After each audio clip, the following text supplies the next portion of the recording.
Заместитель примара муниципия Камрат Федор Гайдаржи провел рабочее совещание с директорами детских учреждений. Он еще раз проинформировал руководителей тех детских садов, где идут ремонтные работы, что согласно рабочему плану в понедельник детские учреждения должны начать принимать детей в сады. В понедельник те дошкольные учреждения должны открыться, а остальные три мы должны приостановить и начать работу.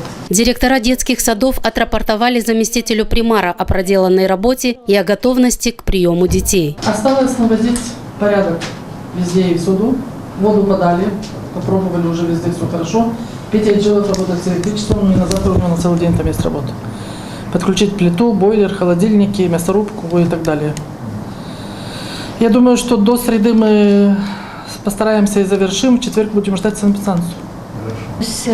Красить и белить опять стены, потому что у нас были панели, они были демонтированы, и пришлось все заново восстанавливать.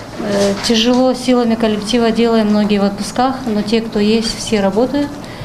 Спасибо примарии, что помогли нам с водомульсионкой, краской. По словам заместителя примара, ремонтные работы в дошкольных учреждениях были разделены на два этапа. Во время первого этапа закрылись 3 сада. После понедельника, когда заработают эти детские учреждения, на ремонт закроются следующие 3 сада. Уже с понедельника закрываются остальные детские, вторая половина детских дошкольных учреждений, где также определены подрядчики, согласно тех заявок, которые заведующие предоставили для плана мероприятий по ремонтных работ, где поставлена задача, что в течение 20-25 дней подрядные организации работают.